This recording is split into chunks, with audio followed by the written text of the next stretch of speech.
the stone triggers the trapdoor, which oddly enough is much larger now. Oh, you noticed that, huh? What's up, Internet? You're listening to the 16th episode of the Series 6 podcast, where we review each and every episode of Adventures of the Galaxy Rangers. We are your hosts. I'm RD. And I'm Jay. And Dan Fiorella as the Beaver. Get ready to engage your hyperdrives. Oh, this is going to be an awesome episode. Yeah. This time around, we'll be reviewing episode 16 titled The Axe. But before getting into that, I have to show some reverence to our guest co-host, Mr. Dan Fiorella, as I'm sure our one listener is aware, was part of the Galaxy Rangers elite team of writers. They were like the SEAL Team 6 of, the alphabet. So, man, I'm just waiting for you to go somewhere with this. I don't know, man. Wait a second. If I'm the listener and now I'm on the show, does that mean I'm listening to myself now? That's about right. So, Dad, how do you feel about being on the podcast? I'm a little nervous.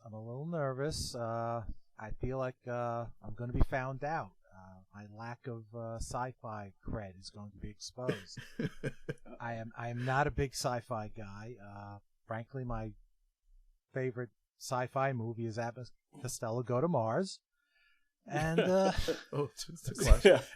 and then they don't really go to Mars; they go to Venus. So now I'm distraught, and now they're a fraud. Can I never trust a science fiction movie again? So. But it was all about girls, right? Yeah. That's what it was completely about. Always 1950s babes in gold lame bikinis. Yep. But I mean, truthfully, I am not a sci-fi person. The fact that I wound up floating on this show is very odd to me still. That's okay. You know what? We've done 15 episodes of pure sci-fi. We could use a little break. Okay. Funny, I should have. Frankly, half the time you guys are talking, I'm sitting there going, what is that? What are they doing? We're doing like 80s pop culture references most of the time. I'm like, I think I heard of that one. Okay, that one sounds familiar. Yeah, G.I. Joe. That was a thing, right? Yeah. Prepare for some more, because I have some in this episode, too. Oh, dear. So, Dan, I put the word out on Twitter requesting that people direct message me with questions for you. Oh, man. And boy, did I get results. Did you now? I wanted to leave some level of surprise, so I didn't name you specifically. I vaguely said the questions were for a Galaxy Rangers writer. So, okay. As a result... So no ad hominem attacks on me, okay. No, nobody's attacking you. But as a result, I didn't get any Dan Fiorella specific questions. But a metric crap ton of questions came in, right? Yes. So now, as a bonus at the end of this episode, you told me and Jay the story of how you became a writer on our favorite space western. Yes.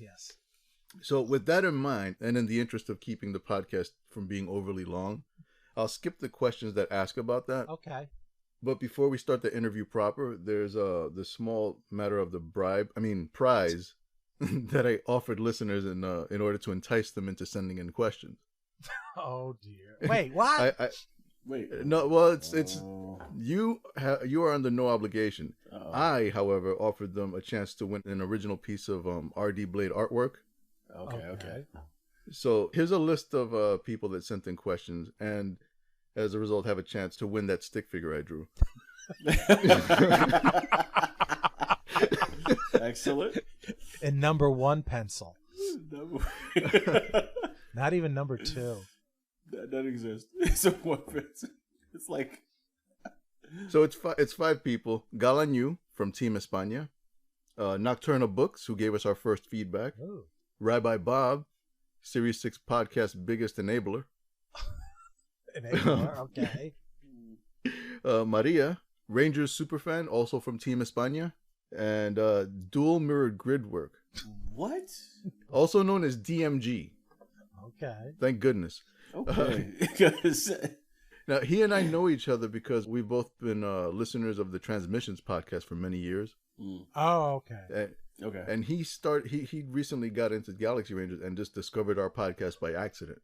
Get out, really? The best way, yeah. It's crazy. Wait, this is your friend who didn't know you were doing a podcast and then stumbles across it. Yeah, weird accidentally. coincidence. Oh, that is weird. Yeah. Mm-hmm. So, anyways, I used a certain website to randomize their names in no particular order. And Dan, as our guest of honor, I'd like you to choose a number from 1 to 5. The person you choose will win a special prize that consists of original artwork by yours truly. It's honestly like no other work I've done before, and I hope they enjoy it. Okay. I'll say number 5. I gotta look at the picture I just took. Technology. I know. It's me. Let it be me. Let it be me. Let it be me. Let it be me. Let it be me. You didn't even send any in. You can ask him now, though. Employees of the podcast are not eligible to enter the contest. What? That's bull. That's not correct. Because then Rabbi Bob wouldn't be eligible. That's not right.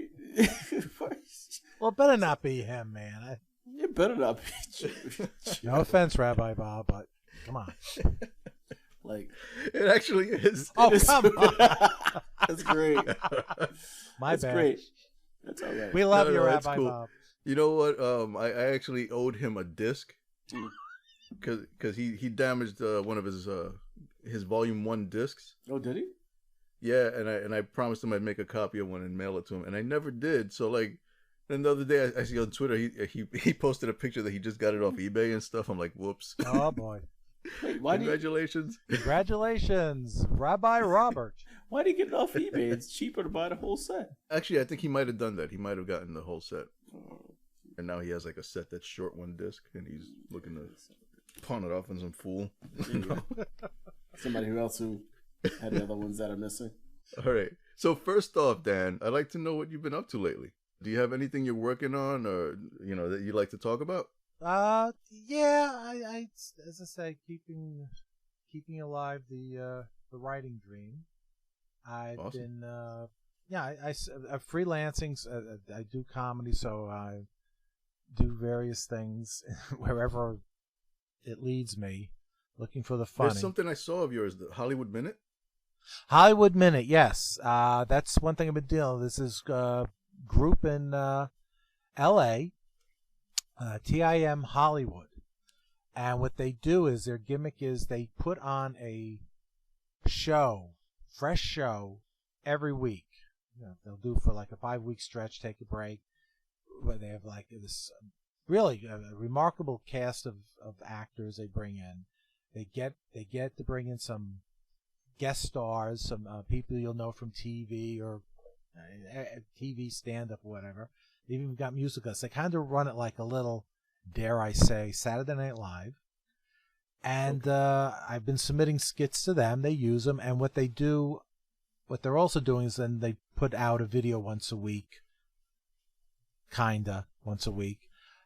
Just doing like a weekend update type of thing, some jokes on current events. So I submit to that. I submit sketches to them.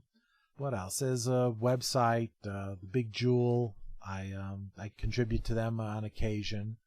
My prose pieces. They're a comedy website. All different authors, all have amazing credentials on there, and they'll just submit these little 500-word knockoffs that they want to put out there. And what else am I doing? Well, the thing is, I'm always pushing.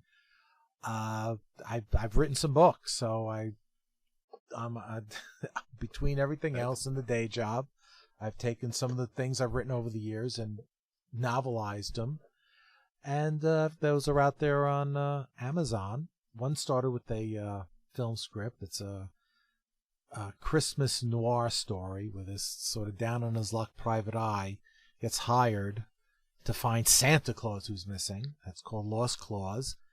And the character worked out so well that I ended up bringing him back for 2 other stories. I had some other stories. I had some plans for him in the background for different things. And when I did the first book, and I got some nice feedback, and I sold some copies, so I did a follow-up where he investigates a missing persons that leads him into a extraterrestrial mystery that's called Space Case. And last one was a spoof on the Murder, She Wrote, Cozy Mysteries, which the famous writer hires my detective Nick Fleber to protect her because every time she visits someplace, people die. So she wants to try to prevent that. It came out very nice. They're more novellas, and that one's the author in the first. And then there's a short story. It was part of a bunch of writers got together and did a bunch of love themed stories. Raised an anthology for charity, a group for literacy, and I ended up writing a short story for this detective in there, Nick Fleber too, where Cupid goes missing. So that's Cupid is as Cupid does. Nice. I have a book. Those are clever titles. Oh, thank you. That's half the reason I write the book is coming up with a good title. It's like, why bother? We talk about Halloween. I have a Halloweenies book. That's the one with my little Galaxy Ranger Easter egg. It's about the story of a 10-year-old who's really into getting the perfect costume, and so it's his adventures trying to raise the money to get the costume, and a lot of stuff from my childhood that I worked in there and different Halloweens over the years. And he has a little sister who can't decide if she wants to be a princess or a Galaxy Rangers space cadet type of thing. So originally it was some other, like it just said, astronaut. I said, what the heck? Make it. I want to be a Galaxy Ranger. Awesome. And my tome, my big novel called Novel Concept is a book, a comedy. These are all comedies, by the way. And it's the adventures of this young writer who decides he wants to write a best-selling, Bodis-ripping, heartthrob novel, but he doesn't know anything about that stuff. So he decides he's going to travel the world to learn how to live the jet-setter's life. So he stows away on a boat, and then he just has a series of wacky adventures as he's attempting to expand his range from the book he's supposed to be writing about the Pony Express, and he just has all these international adventures. It's just very episodic, very goofy, but I gotten some really nice feedback on that one. So always out there plugging, trying to get people to buy them books. And they're available on Amazon? Amazon, yeah, Amazon.com. Cool. I think that's kind of where we are. Most people can't say I've written a book. You said I've written some books. That's impressive. That's enough, man. Well, I'm very old, you have to understand. I've had these are stories, these are things I've written over the years, screenplays and then spin-offs and the TV scripts and whatnot. And so it's like cumulative work. It's cumulative, and it's like, how else am I going to get out there? It's Hollywood's a very tough nut to crack. And when they invented this whole Kindle publishing, I'm like, I've got these stories. I want to put them out there, regardless of format. And I just sat down and I did the one, and I'm not saying I'm an amazing writer, but they came out good. It's because writing prose is totally different from writing screenplays and scripts. It's different muscles, so it did take a while to start catch footing. And like you say, since you're adapting the story from both a visual medium into strictly prose, it gets kind of tricky. And some of it's like, how do I save these gags, and how can I get rid of what do I have to lose, or how can I rework it so I can keep as much as humor as I can, and then kind of have to expand the plots, because film scripts are not nearly as wordy as even a novella, which is like, supposed to be a couple of thousand words. And so you got to sit there and kind of recreate the thing from scratch. So you're using all sorts of muscles. But I've been very satisfied. As I said, it's just nice getting my work out there for somebody to look at, not just family members. To me, the idea of getting strangers to read my stuff is the level of success I'm looking for. Because I can't get family members to read my stuff. No, you can't. After a while, they exactly. Just you either? Yeah, mine either. They're like, no, stop. Okay, after 1 or 2 times, and after that, I don't like. Briefly, I did stand up, and it's one of those deals where it's like I have to bring the bringer shows. You got to bring like 5 friends, and after the third show, you can't get 5 friends who want to go sit through this thing again. So that's wow. That's what so that's the trick, is to be able to make that next leap where strangers will read your stuff and look at your performance, because you can't depend. Family members, I don't have that many. They're not going to make me rich. So that's true. Like, we've heard this joke before. Yes, yeah. Didn't you do that already? Yeah. Moms are pretty interesting too. You're like, yeah, that's sweet, baby. That's great. That's great. That's so good, babe.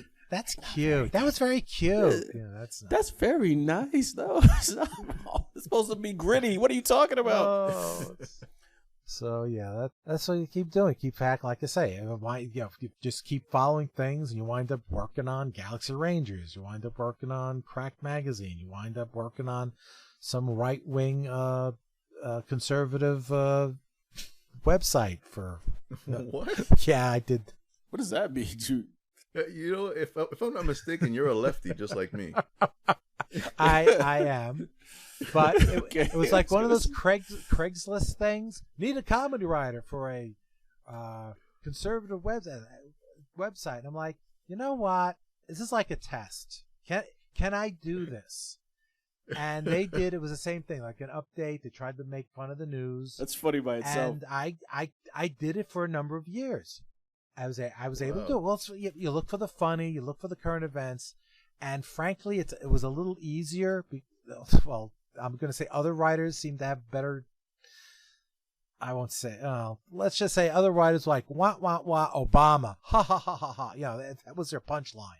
So to actually find humor, because there's some things. I mean, the left isn't exactly error free. They have some things you can goof on. So so that was it. Finding, not just make up stuff and goof on it. But then this is back. So this is when Bush was W was president, and then into Obama. So it was like they wouldn't take any jokes about the recession because we're not in a recession. So there was a certain level of denial. Finally, I forget. I ended up on a phone call with the guy who produced it, and he finally figured out I'm not conservative. And he said, I don't think we'll be needing your material anymore. So I basically got fired. That's amazing. That's pretty funny. That's pretty funny. But that was it. But hey, I pulled it off for quite a number of years, and the checks cleared. So nice. That was good. I got some jokes. Jokes are jokes. If you're looking for the funny, you got some of that wingnut money. Yeah. So, okay. So like I said, the checks cleared. The kids got their braces. We're all good. Excellent. That's pretty funny. Okay, I'm gonna ask some of the questions from our top 5. Okay. From the losers. Oh man, it's gonna seem like nepotism. Okay, like we set it up to give it to Rabbi Bob. It's all right. Fix. Look, hey guys, whoever you guys that didn't win, it's not that good. It is a stick figure. Actually, it is a stick figure. Next time he'll put his hand down and make a turkey out of the outline. I don't know if the listeners know you actually draw, man. That's such a problem. I'm sure they do. I mean, they've been to the website. It's come up on the show. That's true. All right. Let's get to the question. The first question is from Galanyu. His question is why did the series have so many writers? That one was answered in the epilogue, little bonus thing that we did. So I'm going to skip to the next question, which is, he asked, how would you end the series? Oh, how would I end the series? How would you end the series? That would be all right. Yeah, this was this was never really a discussion. I mean, it was so much about setting up the world. We never envisioned an end game, but I mean, obviously, it would be them finding Zachary's wife and restoring her life essence to the body, and then blowing up the Queen's home planet, I guess. But which you never see. I don't think you ever see that. We always going out. I'm trying to remember if there's one if they go deep inland, but yeah, they were always on. They always had to be on the outlier. It was a very powerful. She had a very powerful empire. What was that planet Purple Haze in MindNet?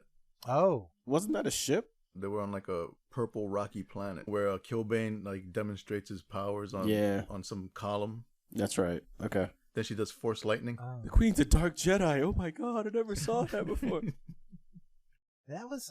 I can't recall if we see her home planet, but they just. I remember there was a map.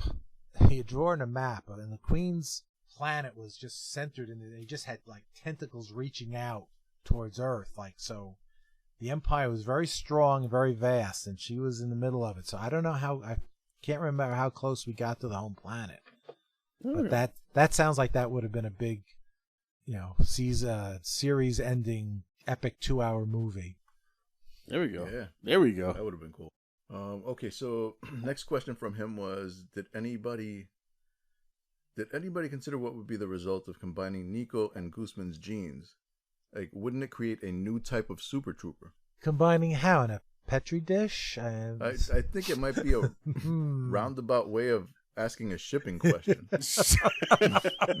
Well, being amazingly G-rated, we couldn't even let Buzzwang plug his electronic figure into a open port on a computer. So, that was considered. So, that's hilarious. I mean, considering it's because of all the gyrating he does afterwards. Oh yes, it was way too much. His name alone, man, says it. But there was no talk of combining Rangers, and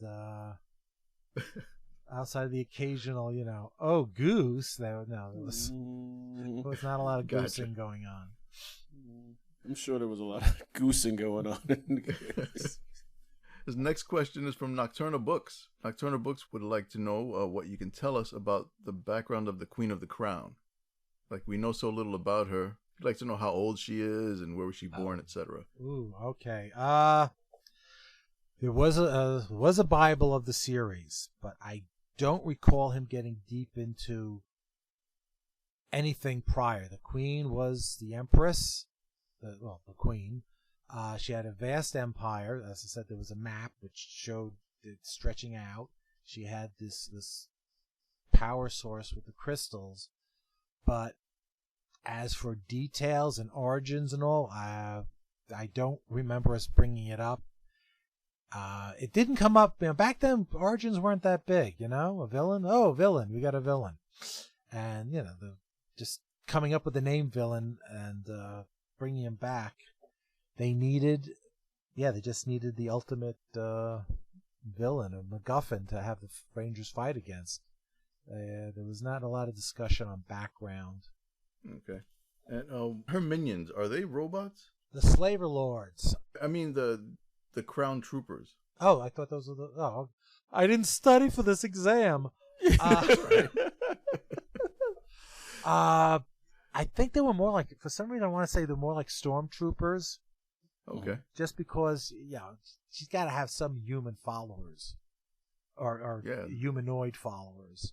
So I think those guys were that, I believe. I think that we were I mean, I'm sure you probably heard me speculate about this in previous episodes. Yes, and I've speculated about it myself. Yeah, because they have these robot voices. Like robotic voices, like computerized sounding, right? And I'm like, that's just to throw us off the scent. I mean, yeah. I mean, it's one of those things. Like, until we were forced to actually, I gotta say, I mean, there were some things thought out, and he obviously pitched this and everything, and knew where a lot of things were going. But a lot of this was, like flying by the seat of your pants writing, dine and dash type of thing, where it's like, get in, write it, get out. Get on to the next one. Gotcha. Going back to the number, why there were so many writers, there was a time crunch. We couldn't dwell too much on certain things, and it was always, we got to get the next script. So I think the first season was just kind of, we needed to get it done. So I don't know. So a lot of things, maybe if we'd gotten a second season, we could have, did a little more deep background. Plus, there was so much to set up in this world. just Yeah, the it's broad a pretty brushes. dense world. It is. It's a remarkably dense and complicated world with multiple villains, and the idea that, and with one thing that gets lost, I forget now if we discussed this in what's going to be the end part.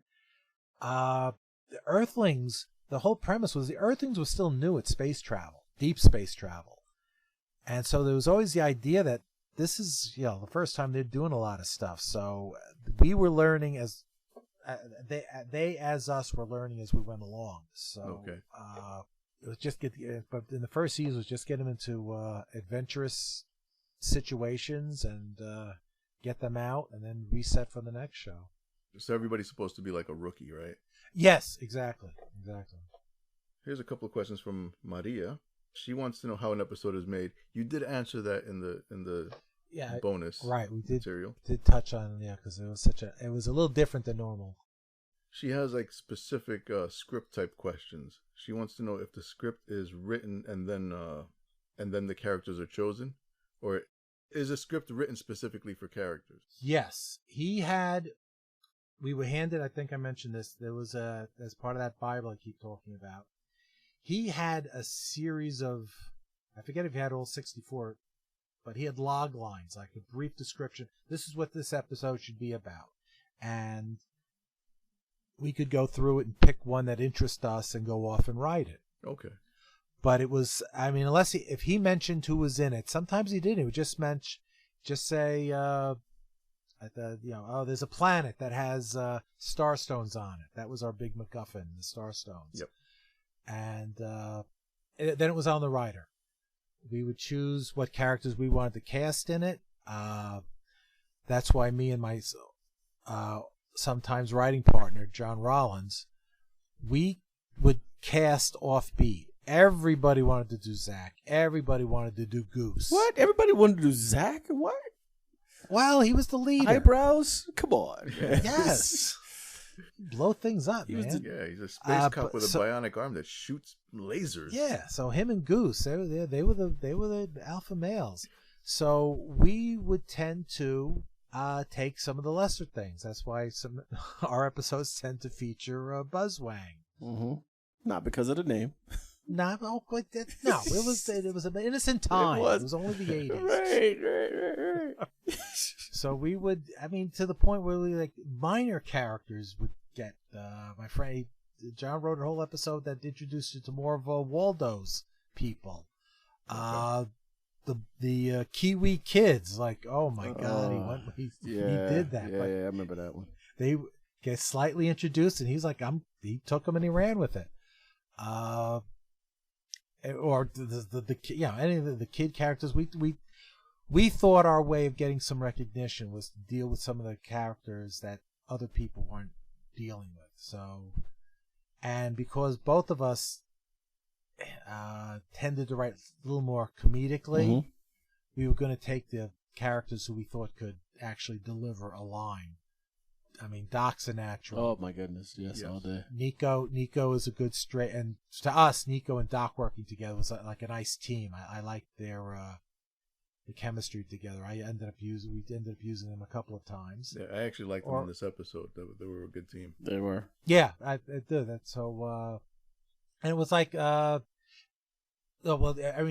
she was the natural because archaeology. That was part of her backstory. She was a space archaeologist, and very much Doc was the rookie here. I wrote him a lot more where am I type of attitude about him.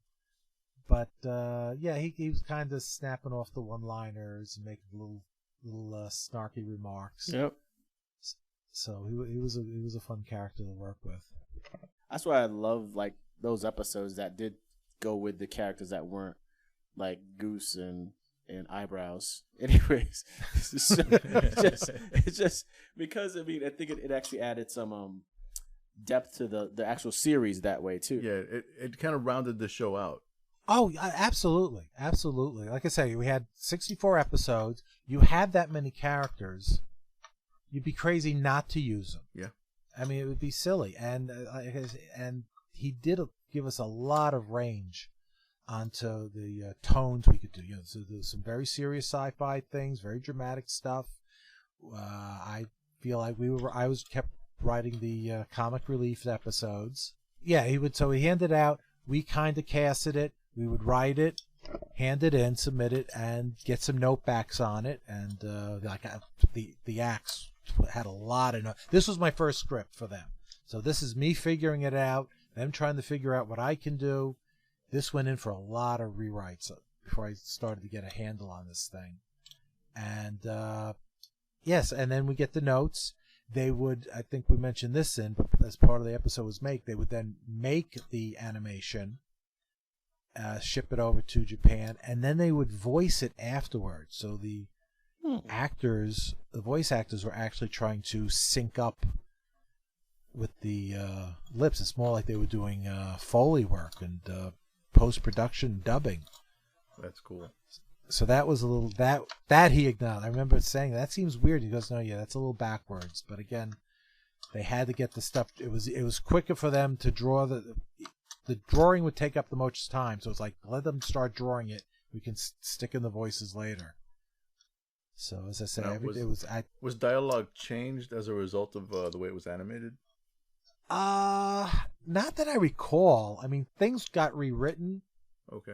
Certainly, I would hand in stuff, and even in the episode, The Axe, there were some things I was like, when I saw it for the first time, going, I didn't write that.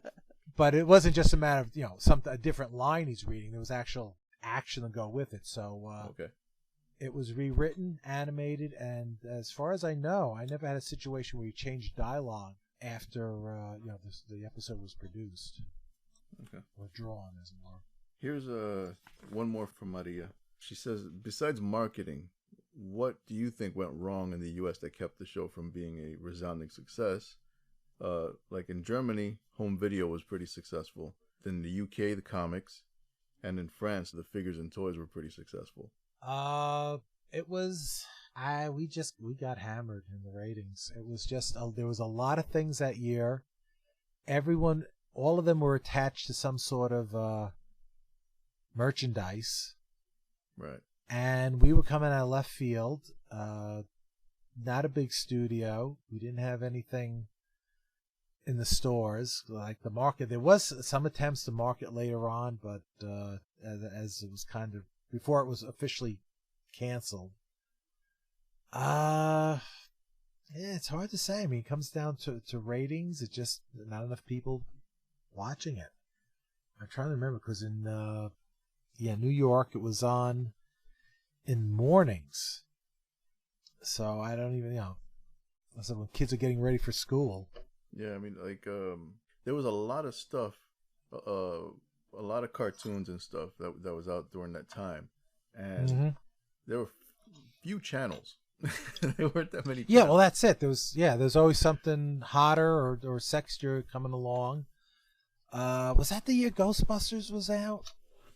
Which one? I think so. Which one? The Filmation. The real both of them came out right? the same year. Filmation and the real Ghostbusters. Yep.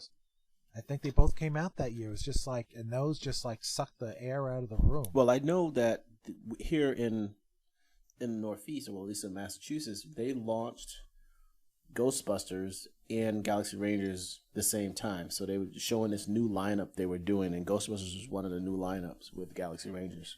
They did it like Channel 38, right? Yeah, Channel 38. They did like that Sunday night preview of what the new cartoons are going to be coming out on Channel 38. Oh, so they're on the same channel. Yeah, they were. Yeah. Ah, see the syndication. Those two shows, I think were there. I think in New York they were kind of against each other. Okay. I remember the Ghostbusters being in the afternoon, and Galaxy Rangers were in the morning. Mm-hmm.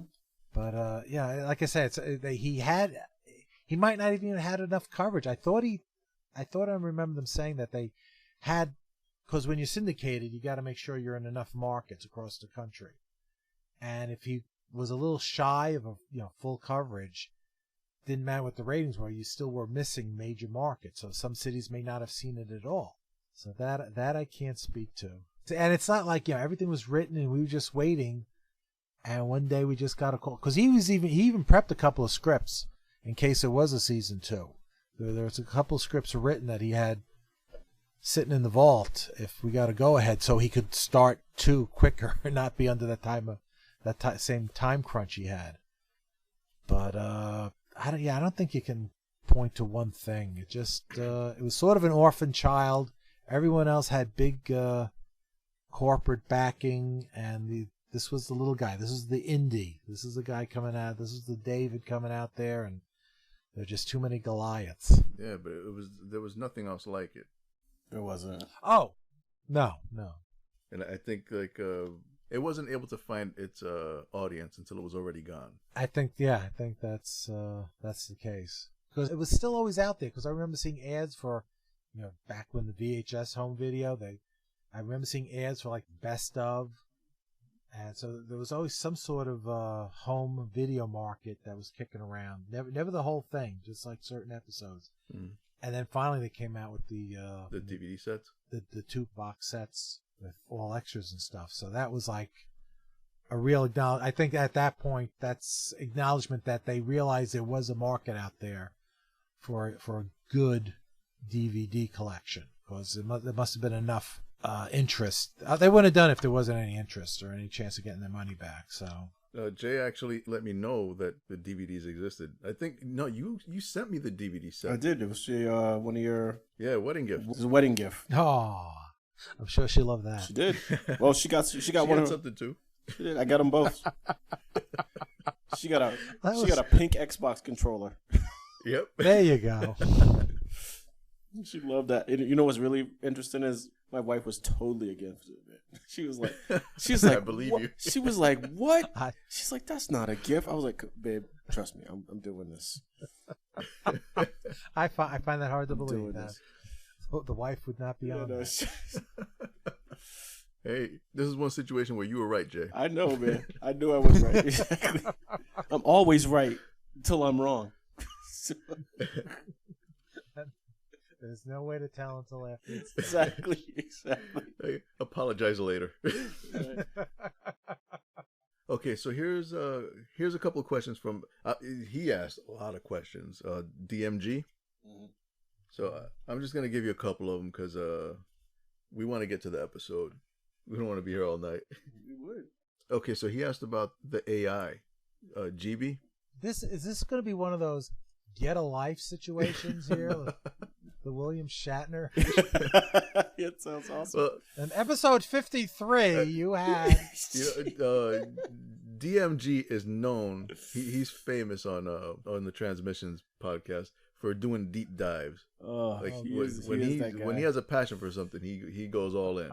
So you called it. Dan. He asks about. He says GB has been in Zach's house and then later in the ship he flies. So are the AIs backed up somehow, or are they unique pieces of software that just they can only be in one place? That's not. I mean, it's a good question. I do not have an answer for that. Because the home model was very much a mothering type. Yes. It was watching out for the kids and all. And now I'm really stretching to remember some of this stuff. But yeah, I remember it was, she was running the house in absence of the mom. So I really don't know what the logistics of that were, though, what the actual technical thing is for that. It was the same basics, and did they have like the work version and the home version? I cannot say. Okay. The pro version. Let me see. The shareware. Shareware GB. That's right. So I will say the whole backup thing. I can answer some of that, kind of sort of for myself. Please do. Okay, because if you recall, there was an episode where Goose was getting rid of the ship, and his little AI went down with the ship. She flew the ship on.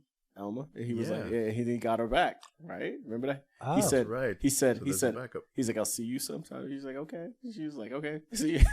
Oh, so that's interesting. So if he lost her, if he went back to wherever they kept the backup, yep, it would not have any memory. I don't know of the ship crashing, of that event of the ship crashing. Yeah. Oh, yeah, that was episode 4, Chained. Yep. And even then, because like transmission in space, I know, and they always make it look, we can talk instantaneously, but the distance is covered. There's no way. I mean, when you think No about way. how long it takes to get photographs from Mars to here, Yep. there's those back and forth conversations. Just so this is a lot of this is what we would have to refer to as poetic license and suspension of disbelief. And suspension. These things really couldn't happen the way we're prepared, but for the story being more important than the technology behind it, we have to do what we have to do. And for like story purposes, if there was a reunion of Zach and his AI, it would have to be that the AI would have to acknowledge the loss, and it would have to be written that way to make it work as a scene. You just can't come back to we're rebooted, and this new AI or version of AI doesn't remember what they went through in that adventure. So anytime that comes up, you always default to character over technology. Right. And you bend the technology to make sure the characters can interact and and that there is some sort of relationship there. Okay. Good stuff. So sometimes you find yourself you kind of have to like reverse engineer an explanation for what you're doing because the story needed that to do. And when you're in sci-fi, you can kind of techno-babble your way through something. Yep. Here's another question from DMG. I like this one, actually. Did they ever say what the lower number of Ranger were like? I think he means like the recipients of the series 1 through 4 implants. They're dead? It didn't work. They self-destructed. Yeah, that's... This implant will self-destruct. Why'd you put it there? I don't understand. Why'd you put it there? Yeah, first was location. I don't know if they ever hinted that there might. Well, what is that? The one episode where Goose kind of has to capture another one of the implants. That's Super Troopers. Super Troopers, yeah. But no, we never really discussed whatever happened to the other test models. Yeah. I guess that's something that would have been a fairly dark episode too if we'd done that. But no, I don't remember any discussion about that. But yeah, I could easily envision us getting that to some point. But man, that would be a dark episode. I mean, it could just be like old people with like mechanical parts on them. You could go that route, but still, they retired. It's not a happy. Yeah. Yeah, like this is 7 Up. What would happen to 7? 1 through 6 Up. Yeah, so, exactly. That's human experimentation, man. It's not really typical cartoon fodder. Well, the Super Troopers alone were human experimentation. Yeah, no, that's what I mean. But these are the ones that didn't work so good. Right. It's like that scene in Aliens 4 where she walks into the lab and sees all the clones of herself. Yeah, All right, so I'm gonna skip over to Rabbi Bob. He's the last of the questioners. The winner, kind of, sort of. So, my goodness, he has like a whole bunch of bullet points. Oh my goodness, like maybe 10 bullet points, and then underneath the last of the 10 bullet points, then it says question 2. And I'm like, what? There's several question marks in those other bullet points. He's like, question within a question within a question. Questions like that have to go with a beer and a meal. A beer and a meal, and then you can ask those questions. He was in my website. Oh, jeez. No, I cannot explain the 25th anniversary cover of The Plague. Oh, my goodness. Oh, yeah, you did read it. So he went, oh, bye. The Plague was the humor magazine that was begun when I was at NYU. So that's 77, I want to say. 77, they kind of got it started. I was with it from 78, 79. And, right after the National, with the success of the National Lampoon, every college decided they needed a humor magazine. And none of us were really what we would call mainstream writers. So, but it kept going, and then for the 25th anniversary, the staff at the time contacted a bunch of the former people and invited us to submit stuff. So I wrote a piece for them, sent it in. But yeah, I don't know what the deal was with that cover. It's a college kid sitting on a stoop with a diaper and a pacifier. Okay. Kids today and their wacky humor. Right. I'm gonna ask you question 2.9. Okay. Where's he going with this? Oh, these are leading questions. He knows the answers to some of these. Of course he does. He's one of the most knowledgeable people about He's scary knowledgeable. yeah, about everything, I should say. Okay, so he wants to know, what was your inspiration for Roy McIntyre? He feels like the perfect blend of Blazing Saddles, Gabby Johnson, and a teddy bear. Definitely, yeah. The Gabby Johnson old westerns. Like I said, I came into here. He was a fun character to create, and the fact that I got to do him like right out of the box was amazing. I just decided he was my comic relief. I wrote a little song that got in there. I was like, that's when I started to realize, once I was like, oh, we can pretty much do anything. Oh, so you wrote that song? Okay. Yeah, because I ask about it in the as we go through the episode. Oh, okay.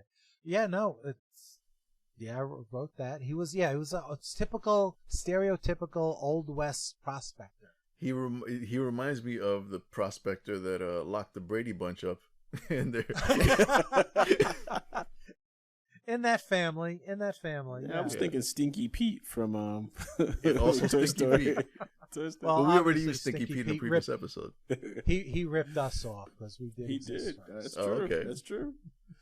Okay, so sorry, Rabbi Bob, we're not gonna do all your questions. That's all right. But I'm he's like the what does the plague have to tie into Galaxy Rangers history? We named the creatures the Plegos. Oh yeah. In the one with the invasion of Beta Mountain. Yeah. We had to come up with a alien race, and we just named it the Plegos, since John Rollins was also on the Plague at NYU. And that was our salute back to our old college humor magazine. Ah, good stuff. But he knew that. He would never ask that question unless he knew the answer. But is he a lawyer or something? His final question is, he'd like to know how you've managed to put up with him for all these years. Distance makes the heart grow fonder. Shout out Rabbi Bob. What's up, buddy? Yeah, man, enjoy Denver, man. Yeah, safe travels. He even has an optional question. He's crazy. It's like a nesting doll of questions he has here. Yes. They'll save these for another time. My goodness. Dinner and a drink, man. Dinner and a drink. So, well, where was I? I was starting to tell a story, and what do you want? How I got involved and do that? Or? Yeah, that would be great. All right. All right. All right. What? All right. So let's see. I'm out of college. 79. What year did it broadcast again? I'm sorry. Sound like it was 86 to 86. 89. All right. So I've been knocking around, doing other things, working. I work at a brokerage house downtown Manhattan, and I see an ad in the paper. I can't remember now. It was Village Voice or the New York Times. And it was something a little, and I have it saved somewhere, but I'm not going to go digging for it. But it says something like, writers wanted, animation show, send resume samples to, and some Chinatown address. So I responded. I had a radio script me and John Rollins had written in college. It was for radio thing. It was the closest it was a superhero parody. So, well, this is kind of like sci-fi. Sent it in. Got interviewed for the job, and they assigned me a script. I was like, whoa. And it was so weird because Robert Mandel is like sitting there. I'm sitting in an office over something in Chinatown, some laundry or restaurant or something, and they had they were assembling this team. It was like late. I'm sorry, you said it was 86? 86. All right, so Could have been 85 then, right? they are now, it's into 85. And we're now writing. He's now got to write 64 episodes in like 3 months, 4 months, get them to the animators, and have them ready for broadcast in the fall of 86. It was nuts. So that's why he was hiring a lot of writers. Some of it was disappointing. That was one of the things he once at least told us. Oh, I'm sorry, I never did credits per episode. They do a block of credits at the end, and it's the same names. And some of the people who only wrote one-offs never got mentioned, so that always kind of stunk. And the Internet Movie Database credits aren't necessarily accurate either. I know I've gone on there and tried to update what I could, and sometimes they get changed back, so that's frustrating. I haven't even checked them in a while. But he goes in there, and I'm realizing he's got all these props and these things, and it's big fold out, all the stuff they're going to be using to sell it to the different stations. And I'm sitting there going, oh my God, I am in so over my head. Because like I said, I'm not a sci-fi person. And he's explaining this and the galaxy and the hyperdrive and all these space creatures are going to deal with. And then he pulls out, and you kind of hinted at this, he pulls out this one character he's telling about, is this wizard, space wizard. And he's going to do this and that. You've touched on him. And he goes, and this is his assistant, Larry. And I'm going, excuse me? No, this is assistant, Larry. And I go, Larry? He goes, yeah, Larry. And at that point, I said, I can do this. If he can name his wizard's assistant Larry, I can handle this. And that's awesome. He was so cool about it because he was so desperate for material, and he had such a solid group of writers who were heavily sci-fi that I felt, and these were all the plots we were given. This is stuff they had knocked out. So he would assign us, oh yeah, here's a pitch for an episode, go and write it. Here's a pitch for an episode, go write it. But he let us, and until the point where he was comfortable enough where we were able to pitch our own episodes ideas. And he let us go nuts on once we settled into the getting the characters and all. Certainly me and John Rollins, we writing apart and together. We would always pick, you guys, everyone's into Goose, everyone's into, the commander, who's I'm blanking out. Zachary Fox. Yeah, I worked on the show, and so everyone's going after the same characters. So because we're so contrarian, we would start focusing on characters they weren't, and that's why we do a couple of Buzz Wangs. He was our comic go-to guy. We did the episodes with Doc. We would do. We love Doc, by the way. He was a joy. He was a kicker to write for. Oh man! And have you heard some of our episodes about Doc? Say again. Have you heard what we've said about Doc? Yes, I've heard about yes. Angry Doc. See, well, here's the thing that you don't know, and it got lost because, again, they just hand us a Bible, and they tell us this, that, and the other thing. And one of the things they put in there, and it was something we would try to write in there, but it didn't always come over, is that essentially everybody here, they're newbies. This is the first group of Rangers to get out there in space. So a lot of this is supposed to be new to them. And we kind of wrote Doc as the most, I want to say naive, but just the most open to what the heck is going on here? Yeah. And and some of that gets lost because we would actually have lines of dialogue that would talk about how this is I've never seen anything like this before. And we kind of lost that. They did become sounding a little more jaded because everyone just got right into the format. We just kind of forgot the build up to it, and we just this is how it is. Right. Gotcha. So, I was actually going to ask you about the show Bible. Do you still have yours? It's somewhere in the house. Yes. All right. It's maybe packed in the attic or something. But I had some. I saved all my scripts. I still have the scripts on the old floppy disks. Because I was using. I bought my first computer with the first check. The 5 1/4 inch. Really? Yes. I bought floppy disks that were actually floppy. Yes, they could wiggle them to make them flop up and down.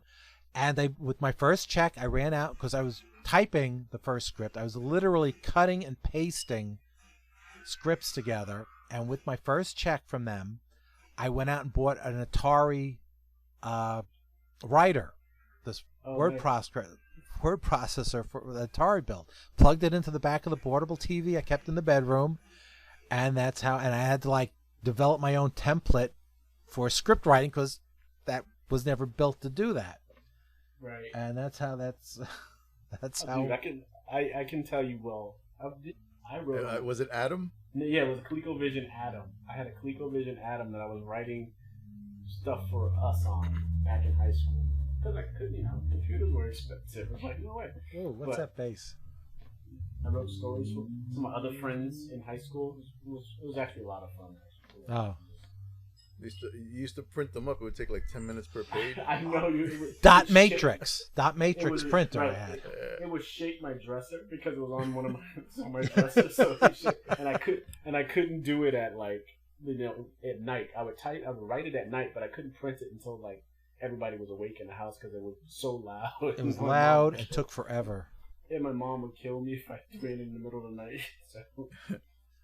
It was crazy. I was just and I couldn't turn it off either because I couldn't get it to save till like it had saved on something like a cassette tape.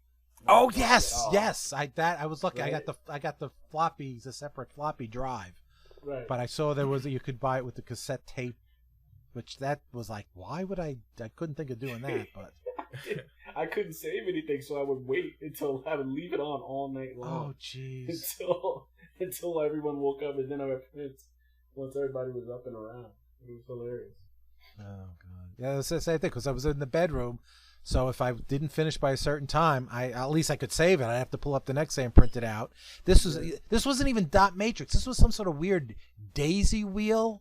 The Atari. Yeah, the Atari printer, and it was with the holes on the side, so you had to feed it up, and then you had to tear all the holes off. Right. Yep. That was mine too. Mine was too. I think I have mine in the attic somewhere. I don't know. I know mine's I think it's in my parents' attic. I put a lot of stuff up there, and it remained there for decades. But that was it. It was just like because the first one he gave me, which is the one that's coming up, the axe. Yep. That was like, ooh, okay. So, well, I don't know if I should. I'll tell you now. I guess originally that was written. That was supposed to be a killer robot. And I wrote the thing as a killer robot, and they were fighting the robot. And that's why Doc was there, because it's a robot, and at some point he's going to pull out his programs and be able to defeat the robot. Hand in the script, they get notes back. Yeah, there's too many robots on TV. You had the Transformers, you had the GoBots. Everything was a robot. So they said, we got to do something else. And they came, well, why don't you make it a crystal statue of some sort? And I'm like, oh, criminies. So, and they get into inspiration. I was really stuck until I remembered an old horror movie, The Golem. Yeah. The creature made of clay. That became, to the point with a crystal in the head and activating and everything, that became my sort of template for how this thing was going to go. And it's one of those, rewrote it, handed it in. It got rewritten quite a bit after I handed it in. They added odd music. What was it? He lands on these music meld pads, and there's like, where did that come from? It's just like so arbitrary. That wasn't you? No, not at all. I don't even know. I don't know what he was shooting for. But I guess because it was the weapon they gave him was the sonic powered axe. Yeah. I knew that. Yeah. So he was trying to do a audio-based culture that they had stumbled upon. So that was the first script I wrote for them, and rewrote it and gave it to them. Got heavily rewritten after that, and that's the first one with Doc and Doc and Nico and the prospector character. Yep. And that's all. I fell in love with him, and that's why I made sure to bring him back every time I could. Like one of the things, again, I said that they sent us the scripts were the pitches. They gave us the pitches, and we had to write a script based on their description. And he had one thing about the star stones being discovered on a planet. Me and another writer had the exact same script or pitch. He wrote a version, I wrote a version. Right. They were so different that he was able to use both of them. He did. Cool. He did That's a cool. Shaky. His episode was called Shaky, and my episode was called Boomtown. So he did it as a chase action with the bandits. I took it as the Gold Rush type of thing, which is so weird. I think I called it like Star Rush, and then they changed the title to Boomtown. I was like, oh, kicking myself. That's so obvious. Boomtown. Perfect. And so and then after we did a couple of them, he was like letting me and John pitch ideas, and we would go and go into town on these things. And we wrote some together, which was fun, but it was not profitable because we had to split the check. We did not get additional money. Of course. Of course. Oh yeah, we're writing together and we're splitting the check. They couldn't even like round it up or nothing. That's horrible. It was but it was up. So that was like a couple of months of intense it's as quick as we could get them in. They would send us another one, and then just one day it was like, okay, we got the number of episodes we need. They would send it. Meanwhile, as we're writing them, they were designing the characters and storyboarding them, and then they'd ship them out to Japan, where they were animated. And then one of the things I learned, because we got that go into the studio one time, they would dub in the sound afterwards. Every other animation show would do it first, and then they would animate to the voices. Yes. And we found out later, no, they were bringing him in. They were like dubbing in. All the actors were dubbing in the voices after the fact. So I get that. Wow. That I mean, the end result is surprisingly good. it is. Considering I mean, sometimes I feel like maybe they speak a little fast or stilted, and obviously it's they're watching to do it and try to match it up. But yeah, it worked very well. I got to meet one of the extras. I got to tell a story. I got to meet Jerry Orbach years later. Oh, cool. And it was at a Writers Guild of America East function. I was involved with the Writers Guild for a while, and they would have the yearly awards. And one year he became the presenter. So I tended to do whatever I was on the committee that worked with this thing, and I would generally stay in the background because I would help out, but nothing. But when they said Jerry Orbach was going to be presenter, I said, all right, I have to do the job where you get to babysit the celebrity, lead him into the hall, get him to his seat, make sure his coat's hung up or whatever. And I brought with me the placemat from Roy Rogers, which was doing the promotional stuff for Galaxy Rangers when it did come out. And I got Jerry Orbach to sign my placemat. Nice. And That's awesome, so it was. And as I'm talking to him, his wife goes, "Where do you people come from?" And I'm like, "What people? You Galaxy Ranger people? I can't believe you. This people still talk about this show." And I was like, "I wrote on the show, so I don't know who else you're talking about." And after that, and now the internet existed and stuff, and I did some Google searches. Like, holy crap, there's Galaxy Ranger fans still out there. Yeah, she's talking about us. Yeah, She is. yeah. I feel And that's when I met Rabbi Bob. There was a what do they call it? Email lists that you get on, and I stumbled onto that, joined that. That's when I met Rabbi Bob, and all these different people, and they would do. They found out they were doing fan fiction. They were writing their own episodes of this thing. It was like, oh, this is nuts. Yeah, it's impressive. It's crazy. And then again, this is years after. It's got to be like this is well into the 90s, and I just couldn't believe that there was still people had noticed because it seemed to come and go so fast. I know we had some script or two. He had some stuff tucked away in case they did get a renewal, and it just didn't happen. We were one of those. We were the one the one cartoon that was not based on a toy, that was not based on previous intellectual property, they call it now, IP. And so there was nothing, there was no like booster rocket to get us to the next level. It was strictly the cartoon had to stand on its own. The toys didn't start to exist till into its run. And when push came to shove, they were going to go with, you know, a cartoon that had a better financial backing, a stronger base. Wow.